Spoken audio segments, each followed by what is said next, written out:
At my routine prenatal exam, the physician, visibly shaken, inquired with alarm. "Your last medical professional?" I stated. "My husband, for he's an obstetrician himself." Instantly, the doctor became frantic, exclaiming, "We need evidence right now."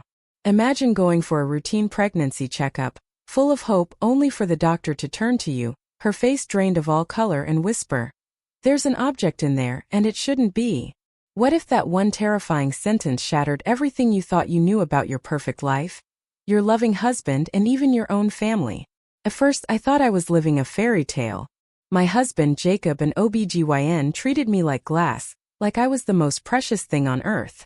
Every vitamin, every meal, every single detail of my pregnancy was meticulously cared for by him. I felt so loved, so secure. He said there was no need to find another doctor. He'd handle everything. And I, so foolishly in love, believed him. But then, as I entered my 7th month, that perfect bubble started to feel tight. His care began to feel less like devotion and more like surveillance. He wouldn't let me see anyone else. "I just don't want another man looking at you, honey," he'd coo, doing all the ultrasounds himself in his private study. I thought it was romantic. And then there was his mother, Carol. She'd show up almost daily with these bizarre, foul-smelling herbal tonics, insisting they were for the baby's health. But it was the way she touched my belly. Not with tenderness, but with an almost calculating air, like she was weighing something. I'll never forget the day she murmured, her eyes fixed on my stomach, "I wonder how much this grandson asset will be worth." Asset. Not a blessing, not a gift. An asset. Like stocks. Like real estate. The word echoed in my ears, chilling me to the bone. Jacob would just brush it off, saying my hormones were making me overly sensitive. But I knew something was wrong. My gut screamed it. I wasn't hallucinating. I needed an outside eye, a neutral perspective. So, with my heart hammering against my ribs, trembling hands, I secretly booked an appointment across town, at a clinic on the outskirts of the city. I used a fake name, paid in cash, whispering a lie to Jacob about an old college reunion. The guilt gnawed at me, but the fear was far, far greater. The new doctor, Dr. Hayes, was a middle-aged woman, professional and serene. Her clinic was bright and clean, a stark contrast to Jacob's somber study. I explained I just wanted a second opinion for peace of mind, maybe a 4D ultrasound for a baby album. She smiled understandingly. "Well, let's take a look at that baby," she said kindly.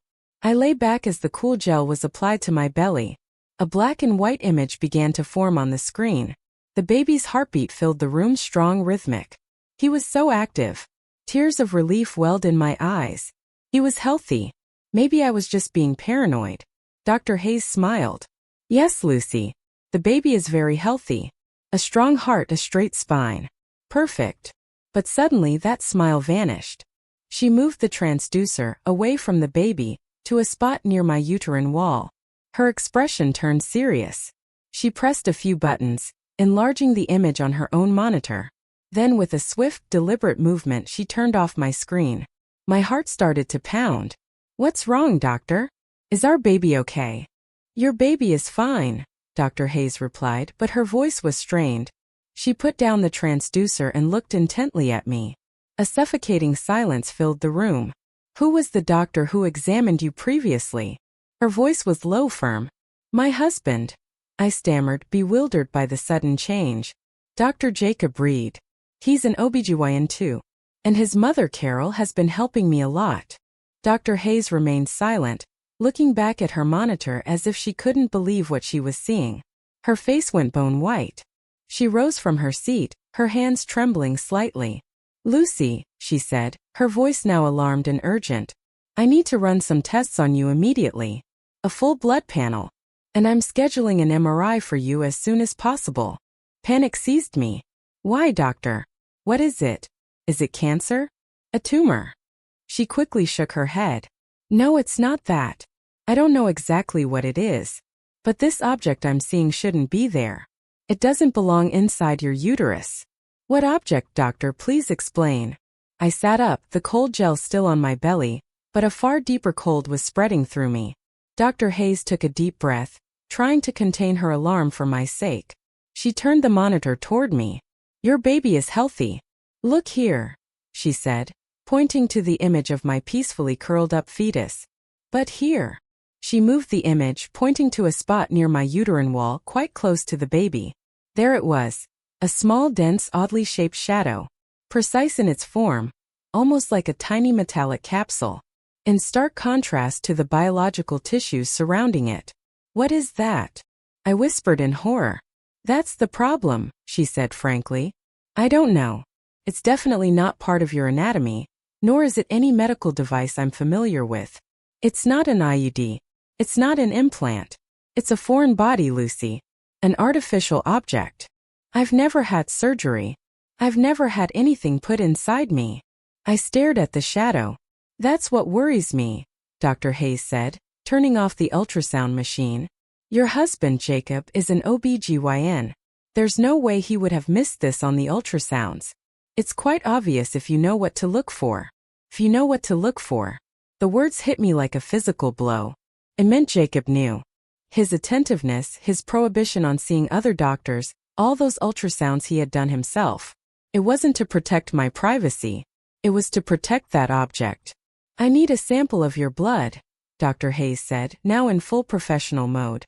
I want to check for inflammatory markers, any heavy metals. And we need that MRI. But we have to be very careful. She looked me dead in the eyes, her voice firm. Lucy, you cannot, under any circumstances, mention this to your husband or his mother. Because if your husband knows about this and has been hiding it from you, you could be in grave danger. I don't know what the purpose of this object is, but it was placed there deliberately. We must assume a worst-case scenario.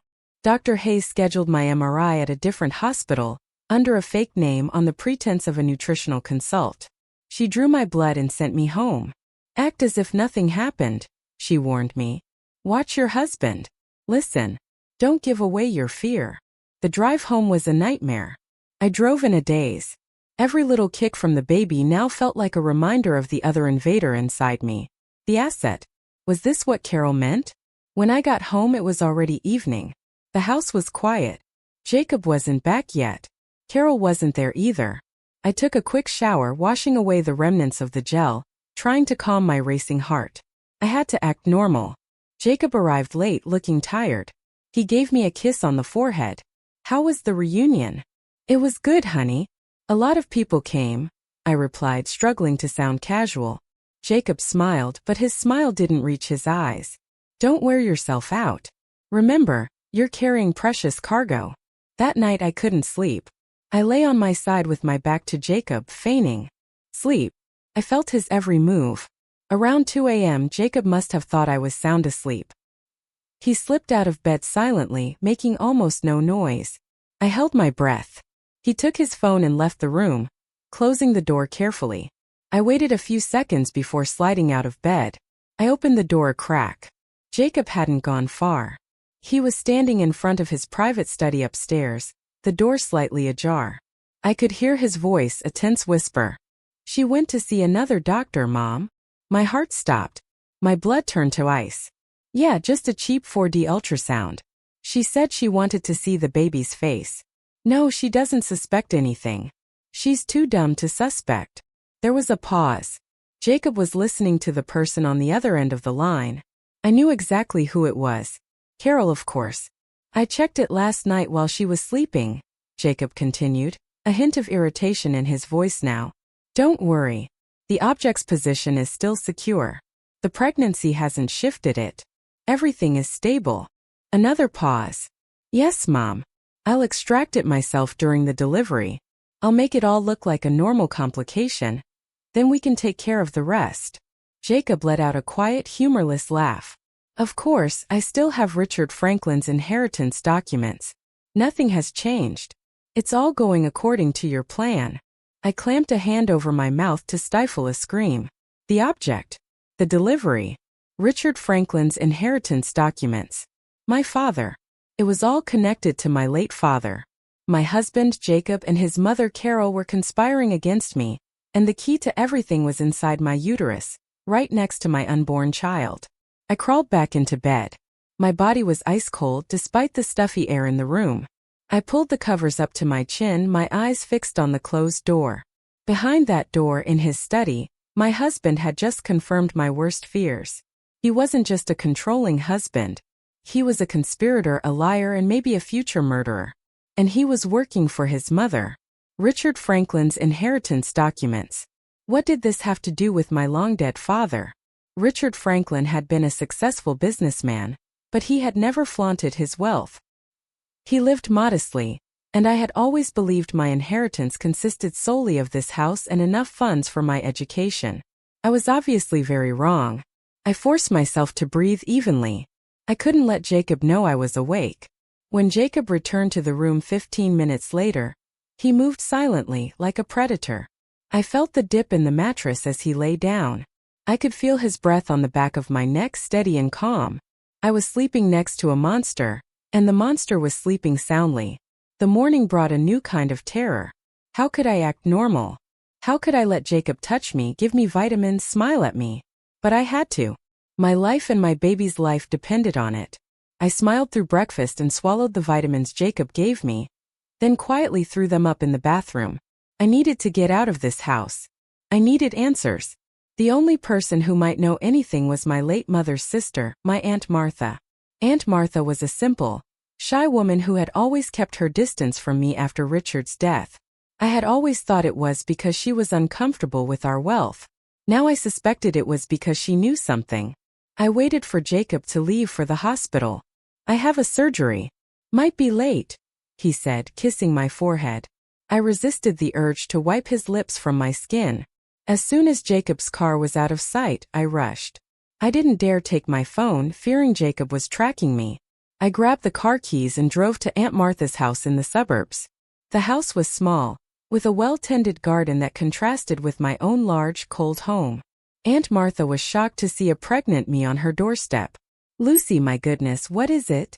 "Auntie, I need to talk to you. It's very important." Aunt Martha let me in and made me some tea. Her hands were trembling. "You're as pale as a ghost. Jacob, has he hurt you?" I wasn't expecting that question. "You never liked Jacob," I said. Aunt Martha looked away. "It's not that. It's just the way he looks at you. The way your father used to look at your mother." I was confused, but I didn't have time. "Auntie, I don't have much time. I need to know about my father and a woman named Carol." Aunt Martha's teacup rattled so violently that tea spilled out. She set it down with a clatter, her face paler than mine. "Why are you saying that name?" she whispered, her eyes wide with terror. "You shouldn't. She's my mother-in-law. That's why I'm here, Auntie. Please. Carol is Jacob's mother. What do you know?" Aunt Martha let out a shaky sigh and began to cry, a low, repressed sob. "Stay away from that woman, Lucy. You have to get away from her." "I can't, Auntie. I live with them. She's my husband's mother. Please tell me."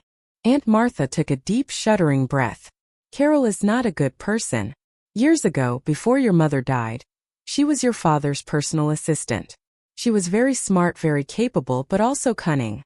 Your father trusted her a great deal. What happened? She was obsessed. Not with your father, but with his fortune. Your father, Richard, was a good man, but he was also paranoid. He hid his fortune everywhere. He didn't trust banks. He didn't trust anyone." Aunt Martha continued.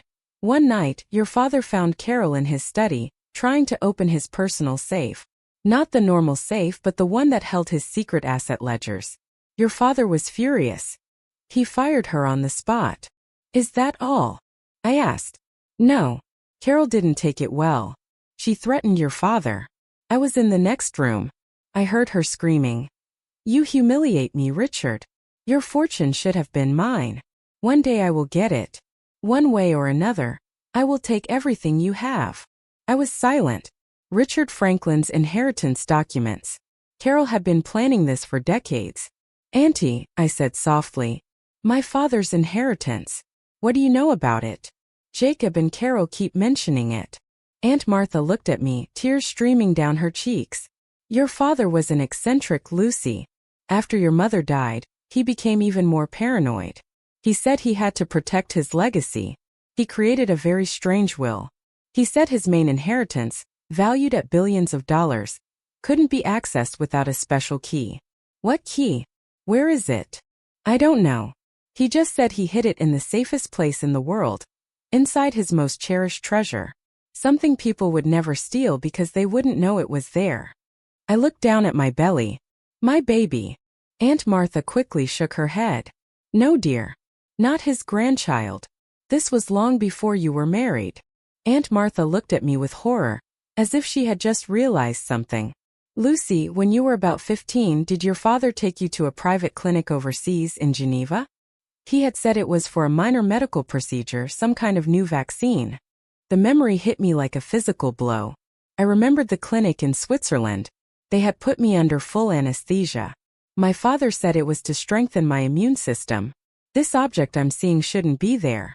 I swayed. Oh my God, Auntie. The object. It's inside me. Aunt Martha let out a small cry. He implanted it in you.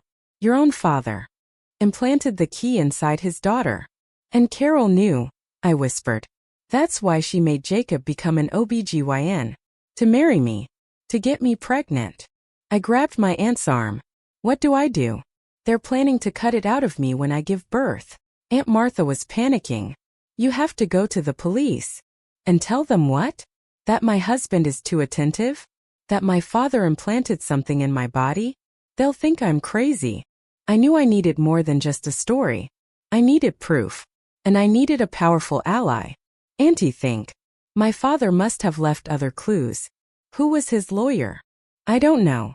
He changed lawyers constantly. He trusted no one. Think again, Auntie. There must have been one. Aunt Martha closed her eyes tightly, trying to remember. Wait, there was one. He mentioned him only once. He wasn't a corporate lawyer. He was young, a rookie back then. Your father said he was the only honest man he'd ever met. The only one not blinded by money. His name was Alexander Vance. Yes, Alexander Vance. Your father said only Vance could execute his secret will. Only he knew how it worked. Alexander Vance, I repeated. I have to find him. I left Aunt Martha's house, my mind racing. I had a name, Alexander Vance, but I also had a new terror. The key was inside me. My own father had put it there, turning me into a walking safe deposit box. A target for anyone greedy enough to want his fortune. And now the wolf was already in my house. I had to get home before Jacob became suspicious. I had to act normal. But before heading home, I stopped at a small convenience store and bought a cheap burner phone. I wasn't taking any chances. That night was the longest torture of my life. I had to smile at Jacob. I had to let Carol, who had stopped by for dinner, stroke my belly. Such a healthy baby, Carol said with a sweet smile. We have to take good care of him. I wanted to throw up. I just nodded and smiled. I knew I needed tangible proof. Jacob's confession I had overheard on the phone wasn't enough. Aunt Martha's story would be dismissed as hearsay. I needed something solid to take to Alexander Vance, and I knew where to find it. Jacob's study, the one that was always locked. The opportunity came 2 days later. Jacob got an emergency call from the hospital. An urgency section. A patient in critical condition. He left in a hurry. Mom will come stay with you, he said before he left. I knew my window of opportunity was narrow. As soon as Jacob left, I ran to the study.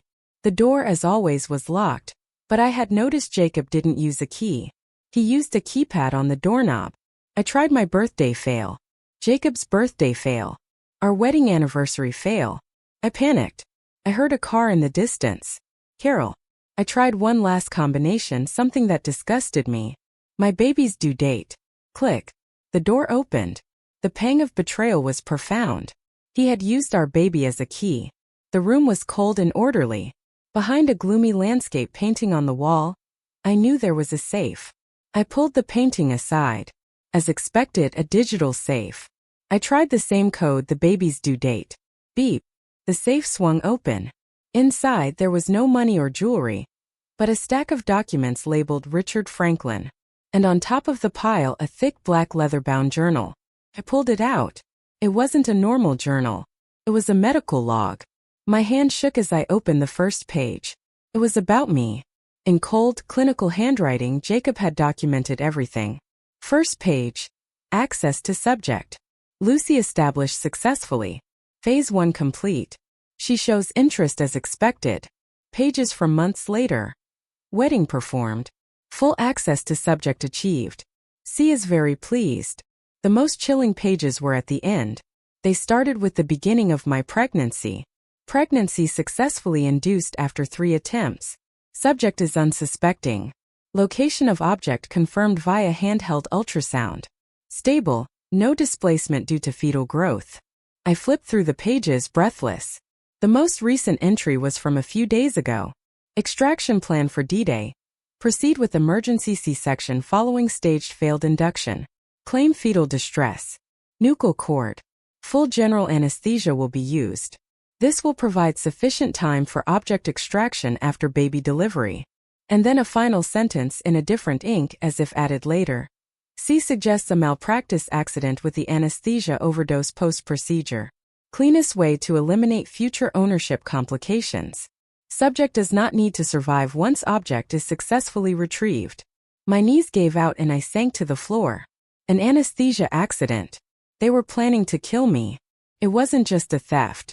It was a cold-blooded murder plot, designed by my husband and his mother. I photographed every single page of that journal with my new phone. My heart was pounding so hard my ears were ringing. I had to put everything back. As I was about to close the safe, my eyes caught something else. An old yellowed envelope tucked under the pile of documents. It was handwritten in a flowery script I recognized as Carol's. It was addressed to Jacob at an old dorm room address. I opened the letter. The date was from 20 years ago, when Jacob had just started medical school. My dearest Jacob, the letter began. I know it's expensive. Mom knows, but it will be worth it. That coward of a father of yours would never understand. But we know what we're fighting for. Richard Franklin's fortune should be ours. He humiliated me, fired me, treated me like dirt just because I wanted what was rightfully mine. Now listen to me closely. I've discovered his secret. That fool Richard has implanted the key to his fortune inside his own daughter. That stupid little girl Lucy. It's fate, Jacob. You must become a doctor. Not a surgeon. Not a pediatrician. You must become an obstetrician. It's the only way. You will make her fall in love with you. You will marry her, get her pregnant, and then you will bring home what is rightfully ours. Don't fail me, son. Don't be like your father. Do this for me. Do this for our future. All these sacrifices will be rewarded. I stared at the letter in horror. This wasn't a new plan. This was a script written by Carol decades ago. Jacob wasn't just a bad husband. He was a tool sharpened for 20 years by his mother, aimed directly at my heart. Suddenly, I heard the sound of a key in the front door. Click-clack. Carol had arrived. Sooner than Jacob had said. I panicked. I scrambled to put the letter and journal back in the safe, closed it, and replaced the painting. I ran out of the study, locking the door with the same code. I made it to the living room breathless, just as Carol walked in with grocery bags. Why, Lucy? Carol's sweet smile unfolded. Why are you panting so, dear? As if you've been running. I swallowed hard, forcing a smile onto my tight face. My hands were shaking violently behind my back. Oh, nothing, Carol. My voice sounded strange, even to my own ears. I just had a sudden craving for something sour. I was on my way to the kitchen. Why are you here so early? A knot formed in my throat. Carol was standing in the doorway, her smile like a kind porcelain mask. I brought you your favorite chicken soup, she said, holding up a grocery bag. Thank you, Carol, I replied, barely audible. I could feel Carol's gaze stripping away my every move, searching for any sign of anxiety. My hand, clutching the cheap phone in the pocket of my sweatpants, was damp with sweat. I had to act normal. I knew time was running out. Jacob's journal and Carol's letter were proof of a perfect crime. But that proof would be useless if I ended up dead on an operating table. I had to get out of this house. But how? Carol now followed me like a shadow, sleeping in the guest room next door, under the pretense of helping, watching every bite of food that entered my mouth. I knew I couldn't just run. They would catch me. I needed a plan, a distraction, and an outside ally. I thought of Dr. Hayes. I had that MRI appointment the doctor had scheduled. It was my only legitimate reason to leave the house without Jacob. But the appointment was 3 days away. I wasn't sure I had that much time. That night, after Carol had fallen asleep in the next room, I slipped into the bathroom. I locked the door, turned the faucet on full blast, and sat on the cold floor. I pulled out my burner phone. The reception in the bathroom was terrible, but I managed to send a single text message to Dr. Hayes. He knows. His mother, too. They won't let me go. They plan to kill me during delivery. I need to get out now. The reply came 5 minutes later, which felt like an eternity. Stay calm, Lucy. Do not panic. Move your MRI appointment up to tomorrow morning. Tell your husband it's a recommendation from your previous doctor for a pelvic check. Come to the address I'm sending you. Do not go back home. I will have a team ready. We have to make this look medically legitimate. A new address appeared. It wasn't the hospital where Dr. Hayes worked. It was a discreet private clinic. I deleted the messages. One problem solved. Now the second, Alexander Vance. I had a name but not a face, not a number. I couldn't search for him online. I was sure Jacob and Carol were monitoring my internet activity. Then I remembered something. My father's study. The real study of Richard Franklin, in the guest house out back. It was a place neither Jacob nor Carol ever went. They probably thought the room was filled with junk and bad memories, but I knew my father kept everything. In the pre-dawn hours, long before either Jacob or Carol was awake, I went to the guest house. The room smelled of dust, old paper and wood. On the towering shelves among thick business ledgers I found what I was looking for. A thick leather-bound address book. I opened it with trembling hands. Under V I found it. Vance Alexander. Vance & Associates Law Firm. There was an office number and a personal number. I photographed the numbers with my burner phone. Suddenly I heard footsteps in the hall. My heart leaped into my throat. Lucy, honey? It was Jacob's voice. What are you doing in here at this hour? So dusty. Not good for the baby. I quickly hid the phone behind my back. I was just missing Dad. I whispered, using the truth as a lie. I just suddenly wanted to see his things. Jacob studied her for a moment, his clinical gaze assessing me. And then he smiled. The fake smile I knew so well. Come back to bed. You need your rest. You have that MRI tomorrow, right? You told me last night. I froze. Oh yes, honey. For a pelvic check. My old doctor said it was important. Of course, Jacob said. Good idea. Mom will take you. I have a major surgery tomorrow. I can't cancel. My blood ran cold. Carol would take me. This was a disaster. My escape plan was falling apart. I couldn't get away with Carol there. But I just nodded. Okay, honey. That's fine. I would have to adapt my plan. Tomorrow would be the day of my escape, one way or another. In the morning I got ready, my mind working at top speed. Carol was already waiting for me in the car. I went to the bathroom one last time. I pulled out my phone. I knew I had only one shot. I sent a text to Alexander Vance to that personal number. I am Lucy Franklin, Richard Franklin's daughter. My life is in danger.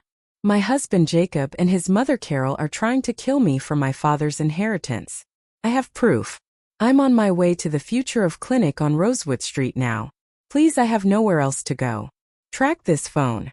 I sent it, then turned the phone off and hid it inside my shoe. The drive to the clinic was excruciating. Carol chatted on about how happy she was to have a grandchild soon. I just nodded along, my heart pounding so hard I was afraid Carol could hear it. They arrived at the clinic. It was small and discreet, very different from a large hospital. Carol looked at the building suspiciously. Why here? Why not a major hospital? It's a specialty clinic for pregnancy MRIs, Carol, I repeated, using the excuse Dr. Hayes had given her. It's safer. I went inside. A nurse greeted me. Lucy, please come change. Your mother-in-law can wait here. I'll go with her, Carol said sharply. I'm sorry, ma'am, the nurse said firmly. Strict rules. No companions in the changing rooms or the MRI suite due to the radiation. Carol looked furious, but she couldn't argue with medical procedures. She sat in the waiting room, her eyes fixed on the door I had disappeared through. I entered the changing room. Dr. Hayes was already waiting inside. You made it, the doctor whispered. She's out there. She won't let me go, I said, panicking. You're not going out the front door. Dr. Hayes pointed to another door behind a locker. That's the staff exit. There's a car waiting. Now give me your phone. I left it at home. Good. Now hurry. We only have about 15 minutes before she starts getting suspicious.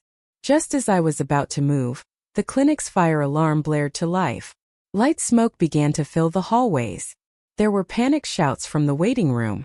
The changing room door burst open. It wasn't Dr. Hayes. It was Carol, her eyes burning with rage.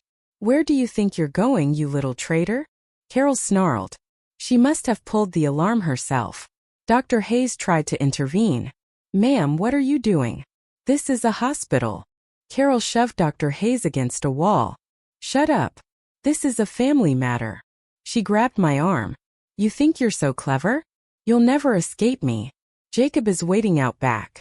We knew you'd try something. This was all a trap. Jacob didn't have surgery.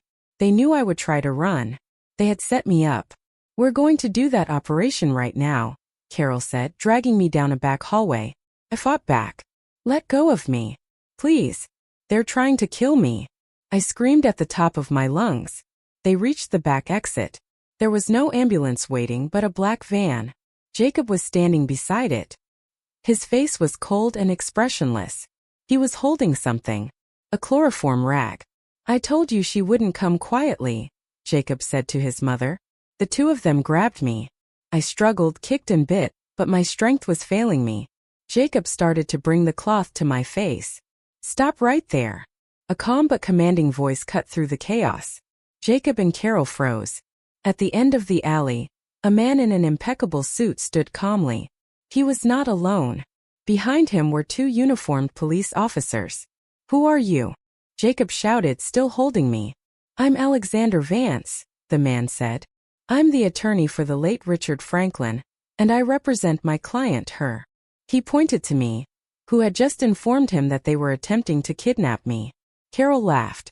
Nonsense. This girl is my son's wife. She's hysterical. Probably ill. She might be, Alexander said.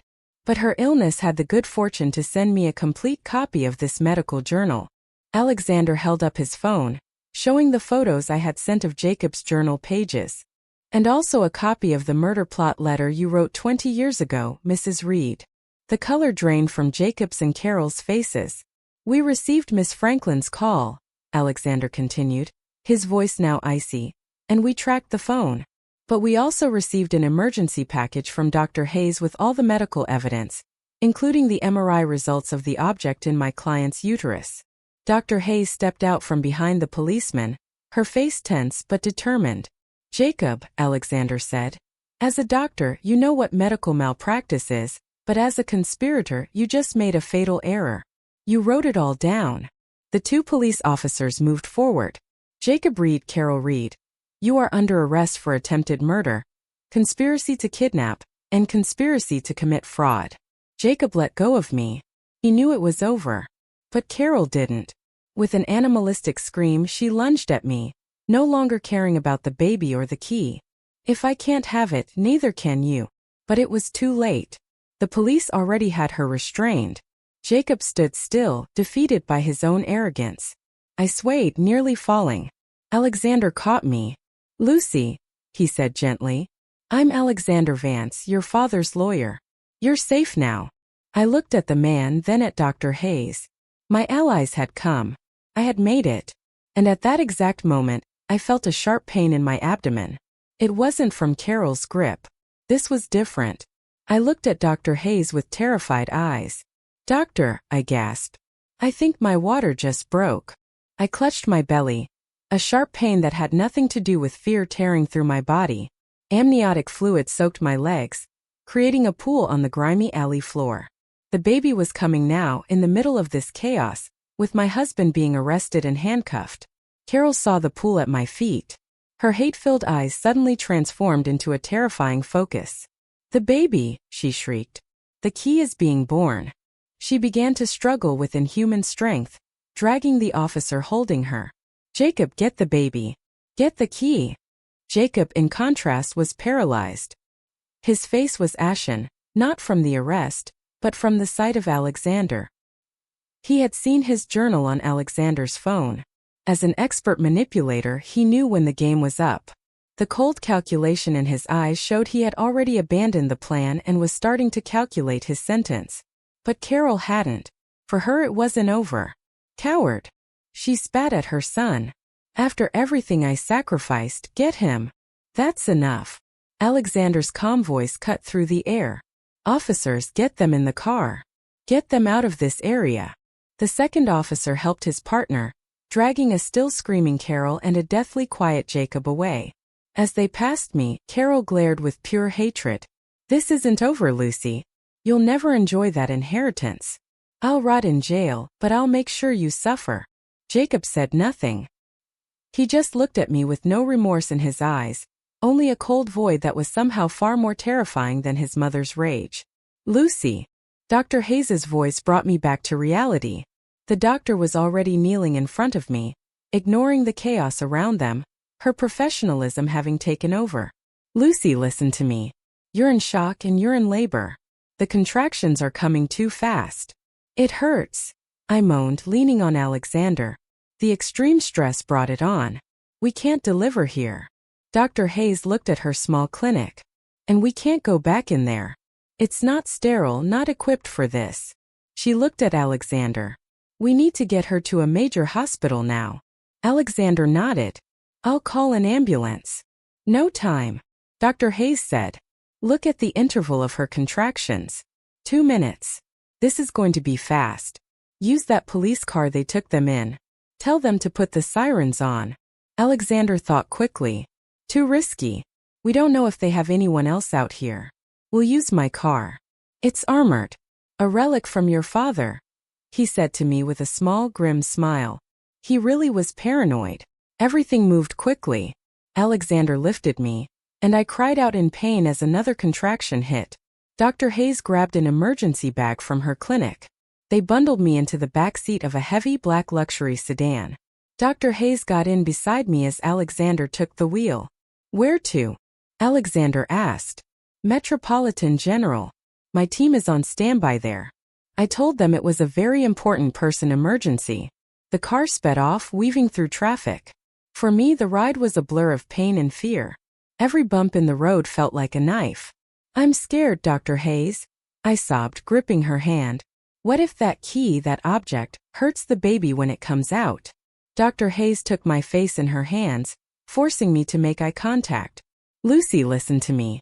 You have been through hell. You have defeated 2 monsters. Now comes the hard part. But you are not alone. Focus on your breathing. Focus on your baby. I will worry about that damned object. Understood? Your only job right now is to deliver this baby. Leave the rest to me. Those firm words grounded me. I nodded, closed my eyes, and focused. They pulled up to the hospital's emergency entrance. A team of nurses and a gurney were waiting. It was a smooth, professional operation, the polar opposite of the chaos at the clinic. I was rushed immediately to a prepared private delivery suite. Alexander stood outside the door, coordinating with hospital security. No one was getting onto that floor without his authorization. I was hooked up to monitors. The baby's heart rate was strong, but my contractions were incredibly intense. Dr. Hayes examined me, fully dilated. Lucy, your body knows what to do. It's time to start pushing. I looked at Dr. Hayes. I was safe from Jacob. I was safe from Carol. Now I had to face the final challenge my father had placed in my womb decades ago. Push, Lucy. Push. Dr. Hayes's voice was my only anchor in a sea of pain. I pushed with every ounce of strength I had left, my body arching on the bed. The delivery room was a hive of focused activity. A nurse wiped sweat from my brow. Another monitored the fetal heart rate. I can't do it anymore. I whispered, breathless. Yes, you can. I can see the head. One more time, Lucy, push with all your might. I took a deep breath and, ignoring the burning pain and immense pressure, I pushed with a soul-tearing scream. And suddenly all that pressure was gone, replaced by the sound of a loud, powerful cry full of life. He's here, a nurse exclaimed. Collapsed back, spent. Tears of relief streamed down my cheeks. I had done it. My baby was safe, a healthy boy. Lucy. Dr. Hayes's voice was gentle for the first time. The doctor expertly dealt with the umbilical cord before passing the baby, still slick with vernix, to the pediatric nursing team. He's perfect, I cried silently, watching the team clean my son, the reason I had fought. He was healthy. But Dr. Hayes wasn't done. Her face grew serious again. She looked at me. Lucy, the baby is safe. Now let's finish this. Don't move.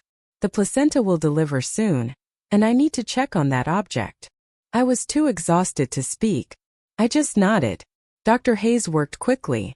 After the placenta was delivered, she performed a manual examination with extreme care, using a portable ultrasound probe at the same time to locate the object. Okay, good, she muttered.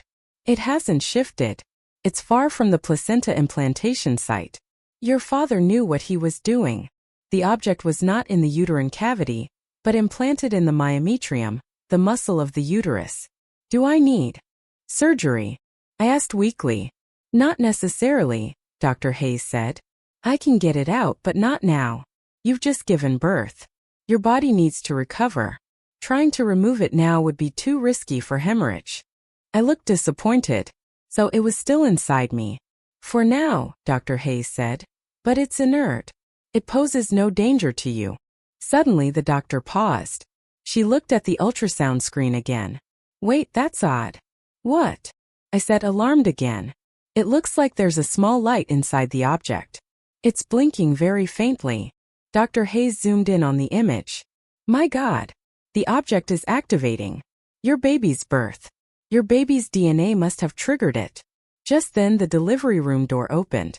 Alexander walked in, flanked by 2 hospital security guards. He looked urgent. Lucy, doctor. I'm sorry to interrupt, but I just received a call from the Swiss Central Bank. Alexander looked both confused and tense. What? Richard Franklin's will just execute it automatically. His entire fortune, billions of dollars, has just been transferred into a new account in the name of Lucy Franklin and her descendants.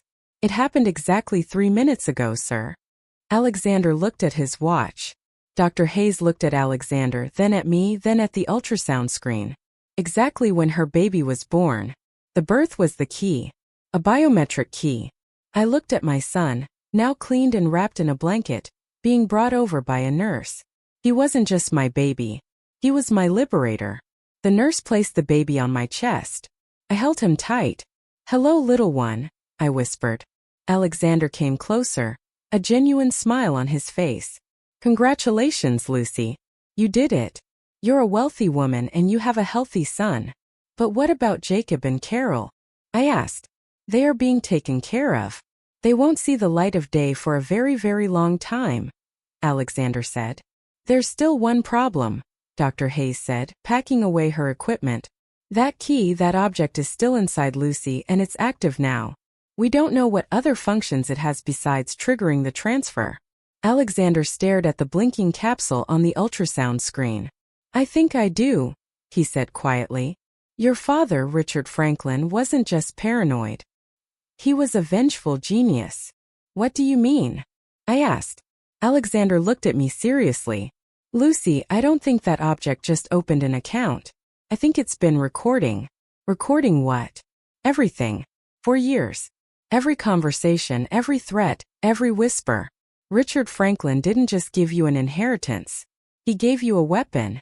And we just turned it on. The procedure to remove the object took place 2 days after I gave birth. It wasn't major surgery, but it required immense precision. Dr. Hayes enlisted the help of a thoracic surgeon, accustomed to dealing with foreign bodies, to perform the procedure while I was under light sedation. Alexander waited outside with a court order authorizing him to take possession of the object as evidence. The procedure was a success. When Dr. Hayes emerged from the operating room, she was holding a small sterile vial. Inside was a metallic capsule the size of a grain of rice, but slightly thicker. It was a dull color, but on its surface, a tiny blue LED light blinked, indicating it was still active. Here it is, Dr. Hayes said, handing it to Alexander. The relic of Richard Franklin, that crazy genius. Lucy is fine. She's in recovery now. This is your department. Alexander took it with a mixture of dread and awe. He immediately took it to the best digital forensics team in the country. What they found surpassed his wildest imaginings. The object was a biometrically powered audio recording device, designed to be permanently active, drawing power from body heat and micro nerve impulses. And as Alexander had suspected, it had been recording for 15 years, since the day it was implanted in my 15-year-old body. The audio data they extracted was terabytes large. Most of it was the trivial sounds of my daily life, teachers lecturing, chats with friends, the sound of movies. But Alexander and his team focused on the recordings from the day I met Jacob, and there they struck gold. The trial of Jacob and Carol was front-page news. At first, their lawyers, hired with the remnants of the money Jacob's family had paid out, were arrogant. They argued that I was an emotionally unstable wife, suffering from postpartum paranoia. They claimed Jacob's medical journal was just a record of fantasies or a misinterpreted research draft. They said Carol's letter was the emotional outburst of a misunderstood mother from decades ago, with no relevance to any crime. They painted Jacob as a devoted doctor and Carol as a doting grandmother. I sat in the courtroom, my infant son Matthew in my arms. I was calm. Beside me sat Dr. Hayes and my Aunt Martha. Alexander stood with the prosecutor. "Your Honor," Jacob's lawyer said, "the prosecution has not presented a single piece of tangible evidence that my client ever intended to harm his wife, only conjecture and illegally obtained private writings." The prosecutor smiled slightly. "Your Honor, we would like to present one final piece of evidence, Exhibit A." Alexander stepped forward and handed the court clerk a drive with the data. "This evidence," the prosecutor said, "was recovered from the victim's own uterus." A murmur went through the courtroom. Jacob's lawyer jumped to his feet. "Objection! This is an absurd theatrical tactic." "Objection overruled," the judge said. "I've reviewed this forensic report. Proceed." The first audio recording was played. It was my voice and Jacob's, happily discussing the rug for the nursery 3 months prior. It sounded as clear as if they were in the room. Jacob's lawyer swallowed. The clarity of the recording was eerie. "And now," the prosecutor said, "we will play a recording from October 14th at 2 a.m., recorded in the study of the defendant's home." Jacob's voice whispered but clear. "She went to see another doctor, Mom. Yeah, just a cheap 4D ultrasound. She's too dumb to suspect. The object's position is still secure." "Yes, Mom. I'll extract it myself during the delivery. I still have Richard Franklin's inheritance documents. It's all going according to your plan." Jacob, in the defendant's box, stared at the floor, his face ashen. Beside him, Carol began to tremble, not with fear but with rage. "And now," the prosecutor said, "a conversation between the two defendants recorded in their living room 2 days later." Carol's voice cold and calculating. "You need to be firm, Jacob. This pregnancy is making you soft. Don't forget the goal." Jacob's voice. "I'm not getting soft, Mom. I'm just being careful." Carol's voice. "Caution doesn't get you billions. The anesthesia accident plan is the best, cleanest way to eliminate future ownership complications. She doesn't need to live long after we have the key." A collective gasp went through the room. A juror covered her mouth. Carol stared at me, her eyes on fire. "And one more," the prosecutor boomed, his voice echoing. "A recording from 20 years ago, recorded when the defendant Jacob, as a college friend, visited Miss Franklin's home while the defendant Carol, posing as a catering consultant at the time, spoke with him at the door." A younger Carol's voice hissing. "Look at that girl, Jacob, Lucy. Her father has implanted the key inside her. I know it. You must become an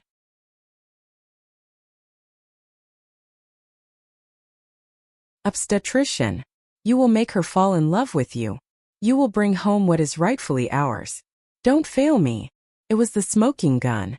Decades of conspiracy, murder plots, malicious intent. All recorded thanks to the paranoid genius of Richard Franklin. Jacob's lawyer sat down with nothing left to say. There was nothing to say. The judge read the verdict. Guilty on all counts: attempted murder, conspiracy to commit fraud, medical forgery, and kidnapping. As the judge sentenced them to life in prison without the possibility of parole, Carol exploded. "You think you've won?" She screamed at me, struggling against the guards. "You just got lucky, you stupid girl. You're just like your father. We'll get out. We'll get out, Jacob." Jacob, in contrast, didn't move. He just looked at me. His eyes filled with a hollow horror, the look of a trapped sociopath. His only regret was that he had failed. I met his gaze without fear. I hugged Matthew tighter. I had faced my monsters and I had won. Legal justice was served. Now it was time for emotional justice. A year passed. My life was transformed. I moved out of the house filled with bad memories. I now lived in a bright estate by a lake, all glass and sunlight. The walls were adorned with photos of my son Matthew, who had grown into a healthy, happy toddler. Aunt Martha lived with me, her face no longer etched with fear, but with genuine happiness as she helped care for Matthew. Richard Franklin's fortune didn't just sit in a bank. I, with Alexander's full guidance, turned my tragedy into a purpose. We established the Lucy Franklin Foundation. It was no ordinary charity. The foundation had two main branches. The first, run by Dr. Hayes herself, was the medical wing. It provided free legal and medical services to women trapped in situations of medical negligence or abuse, especially by their spouses or family members. Dr. Hayes's clinic was now a state-of-the-art facility that trained other doctors to recognize the subtle signs of covert abuse. The second branch, managed by Alexander, was the legal wing. It managed my entire estate and aggressively funded litigation against predators like Jacob and Carol. They were the nightmare of con artists disguised as love. I myself was the face of the foundation. No longer a timid victim, I was a strong philanthropist. My voice, quiet but firm, an advocate for those who couldn't speak for themselves. One day I asked Alexander to arrange something. A visit to a maximum security prison. "Are you sure, Lucy?" Alexander asked. "You don't have to do this." "I know," I said. "It's not for them. It's for me." The final chapter. Alexander and I sat in a sterile visitation room, separated by thick glass. Two figures in dull orange jumpsuits were let in on the other side. Time had not been kind to Carol and Jacob. They had aged drastically. Carol, once so elegant, now had stringy, unkempt hair. Her eyes were filled with an ingrained hatred. Jacob looked worse. He was gone. His gaze was empty. The vestiges of his charisma were long gone, leaving him a miserable shell. Prison sources said they hated each other, blaming one another for their failure at every moment. Jacob didn't even look up, but Carol glared at me. I picked up the intercom phone. "Hello, Carol." "Hello, Jacob." Carol sneered. "Have you come to gloat? To enjoy your father's dirty money?" I smiled faintly. I signaled to Alexander. Alexander picked up the intercom next to me. "Good morning. I just wanted to inform you both that the civil litigation has concluded. All of your personal assets, Carol's house, Jacob's savings accounts, his physician's pension, even the furniture from your old home, have been seized as damages." Carol's face hardened. "However," Alexander continued, "my client, Miss Franklin, is very generous." Carol's eyes flickered slightly, a foolish hope that I would show her mercy. "Mrs. Franklin has instructed me," Alexander said, "to transfer all of your seized assets to the newest branch of the Lucy Franklin Foundation. We're calling it the Carol and Jacob Fund for Victims of Medical Fraud. Your money will be used to help the very people you nearly destroyed." It was the final blow. It was perfect karma. Jacob finally looked up, his eyes showing a flicker of horror. Carol slammed her fist on the glass. "You devil bitch," she screamed. I finally picked up my own intercom, my quiet voice cutting through Carol's screams. "You were right about one thing, Carol. I have my most valuable asset." I pulled a photo of a smiling Matthew from my purse and held it against the glass. "This. Something you can never touch." I looked at Jacob, who was staring at the photo as if hypnotized. "And you, Jacob," I said softly. "You were a doctor. You took an oath to do no harm. You lost everything not because of my father, but because you forgot your own oath. You failed as a doctor. You failed as a husband. And you failed as a human being." I stood up. I looked at Carol one last time. "You wanted my family's legacy. Well, now you have nothing." Alexander and I turned. We didn't look back. We walked out of that grim visiting room as Carol continued to pound on the glass and Jacob finally lowered his head and began to quietly cry. Outside the sun was bright. I took a deep breath of the fresh air. I was free. I was strong. I was safe. I got into my car. In the back seat, Matthew was sleeping soundly in his car seat with Aunt Martha smiling as she watched over him. I smiled back. This story was over and my new life was just beginning. What would you have done if you found out your own father had turned you into a human safe, and your husband was plotting to kill you for it? Tell me what you think, I really want to know.